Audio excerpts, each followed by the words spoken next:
ઘરનો મુખ્ય દરવાજો ખોલતી વખતે જો તમને આ 7 વસ્તુઓ દેખાય તો તે વાસ્તુ દોષ હોઈ શકે છે.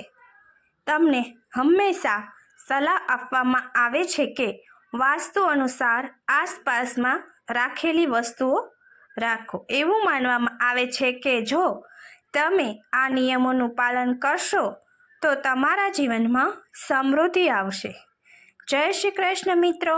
જો તમે અમારી ચેનલમાં નવા હોય તો અમારી ચેનલને સબસ્ક્રાઈબ કરી વિડીયોને શેર કરજો અને કોમેન્ટ બોક્સમાં જય લક્ષ્મી માતા લખજો.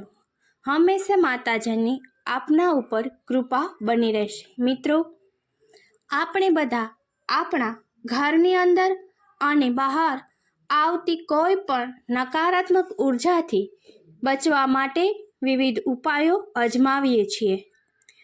એવું માનવામાં આવે છે કે જો તમે તમારા ઘરમાં કોઈ વાસ્તુ દોષ હોય તો તમારું કામ બગડવા લાગે છે અને તમને તમારી મહેનતનું પૂરું ફળ મળતું નથી. તમે મહેનત તો પુષ્કળ કરો છો પરંતુ એના પરિણામનું જે ફળ જોઈએ તે તમને પ્રાપ્ત થતું નથી. ઘરની સમૃદ્ધિ માટે વાસ્તુનું સાચું હોવું જરૂરી છે. ખાસ કરીને જ્યારે તમારા ઘરના મુખ્ય પ્રવેશદ્વાર પર વસ્તુઓ યોગ્ય રીતે રાખવામાં આવતી નથી તો જીવનમાં બિનજરૂરી સમસ્યાઓ ઊભી થવા લાગે છે. બીજી બાજુ જો કેટલીક વસ્તુઓ તમારા મુખ્ય દરવાજાની બરાબર સામે રાખવામાં આવે છે અથવા જો તમે દરવાજો ખોલતા જ સામે કેટલીક નકારાત્મક વસ્તુઓ જોવા મળે છે તો તે તમારા જીવન પર વિપરીત અસર કરી શકે છે. ઘરની સામે કચરાના ઢગલા. જો તમે તમારા ઘરનો મુખ્ય દરવાજો ખોલતાની સાથે જ તમારી સામે કચરાના ઢગલા જોશો તો તે નકારાત્મક સંકેત છે. એવું માનવામાં આવે છે કે તે નકારાત્મક ઉર્જાનો સ્ત્રોત છે. જો આ ઢગલો તમારા ઘરની બહાર સામે છે તો ઘરની બહાર નીકળતા જ તમારા મનમાં નકારાત્મક વિચારો આવવા લાગશે, જેની અસર તમારા કામ પર પણ પડશે અને તમારું કામ પણ બગડવા લાગશે. ઘરની સામે ક્યારેય કાંટાવાળા છોડ રાખવા. ઘરની સામે કેક્ટસ જેવા કાંટાવાળા છોડ ક્યારેય ન હોવા જોઈએ. જો તેને તમારા મુખ્ય દરવાજાની બરાબર સામે લગાવવામાં આવે તો તે ઘરના લોકોને માનસિક તણાવનું કારણ બની શકે છે. આ પ્રકારના ઘરમાં બિનજરૂરી ટેન્શન રહે છે અને ઘરની દરેક વ્યક્તિ સમસ્યાઓથી ઘેરાયેલી રહે છે. જો તમારા ઘરની સામે આવા કોઈ છોડ ઉગતા હોય તો તમારે તેને તરત જ કાઢી નાખવું જોઈએ, જેથી દરવાજો ખોલતાની સાથે જ તમારી નજર તેના પર ન પડે. ઘરની બરાબર સામે આંતરછેદ. એવું માનવામાં આવે છે કે જો તમે તમારા ઘરનો દરવાજો ખોલતાની સાથે જ કોઈ ચોકડી જુઓ છો તો તમારા જીવનમાં કેટલીક સમસ્યાઓ આવી શકે છે. આંતરછેદ તમારા માનસિક તણાવનું પ્રતીક માનવામાં આવે છે.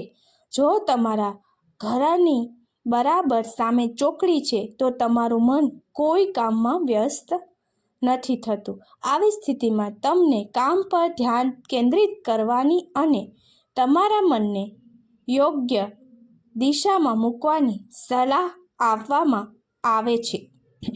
ઘરની સામે એક મોટું ઝાડ.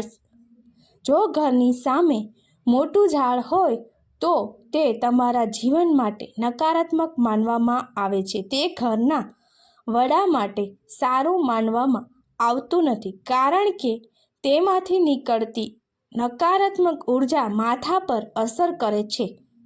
જો શક્ય હોય તો મુખ્ય પ્રવેશદ્વારની સામે કોઈ પણ વૃક્ષ ન લગાવો જે ઉર્જામાં અવરોધ બની શકે. જો તમે નવું ઘર ખરીદી રહ્યા છો તો આવી પરિસ્થિતિ બચવા માટે આ વાતનું ધ્યાન રાખવું જરૂરી છે. આ પ્રકારનો મુખ્ય દરવાજો પણ બાળકો માટે સારો માનવામાં આવતો નથી અને તેમની પ્રગતિમાં અવરોધ ઊભો કરે છે. ઘરની સામે મોટો થાંભલો. જો તમારા ઘરની બરાબર સામે એક મોટો થાંભલો છે અને તે તમારા ઘરની અંદર આવતા સૂર્યપ્રકાશને અવરોધે છે, તો તે તમારા માટે સારું માનવામાં આવતું નથી. આ પ્રકારનો વાસ્તુ દોષ તમારા ઘરની મહિલાઓના સ્વાસ્થ્ય માટે સારો નથી અને આવા ઘરની મહિલાઓનું સ્વાસ્થ્ય કોઈ પણ કારણ વગર ખરાબ રહે છે. આવા સ્થળે ઘર લેવાનું ટાળવાનો પ્રયાસ કરો. ઘરની સામે જ ગટર અથવા નાળો હોવો. જો તમે તમારા ઘરનો મુખ્ય દરવાજો ખોલતાની સાથે જ કોઈ મોટી ગટર અથવા તો ખાડો દેખાય છે, તો તે તમારા ઘર માટે વાસ્તુ દોષનું કારણ બની શકે છે.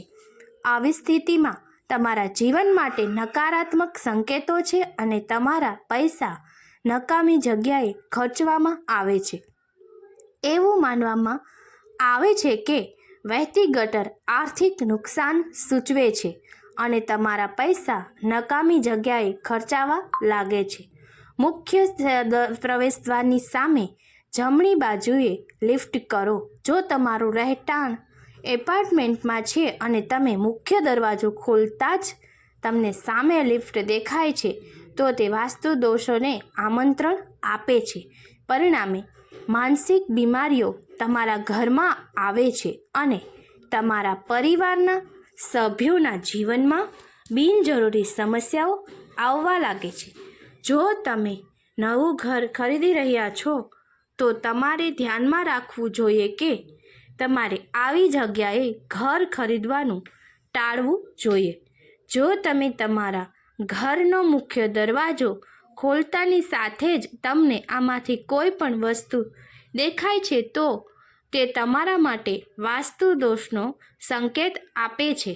આવી સ્થિતિમાં તમારે સાવધાન રહેવાની જરૂર છે અને નકારાત્મકતાથી બચવા માટે કેટલાક વાસ્તુ ઉપાયો અજમાવવાની સલાહ આપવામાં આવે છે. આશા રાખું છું કે મિત્રો, આપને આ અમારો વિડીયો તમને પસંદ આવ્યો હશે અને આવા વાસ્તુને લગતા અને બીજા અનેક વિડીયો જોવા માટે અમારી ચેનલને સબસ્ક્રાઈબ કરો. જય માતાજી.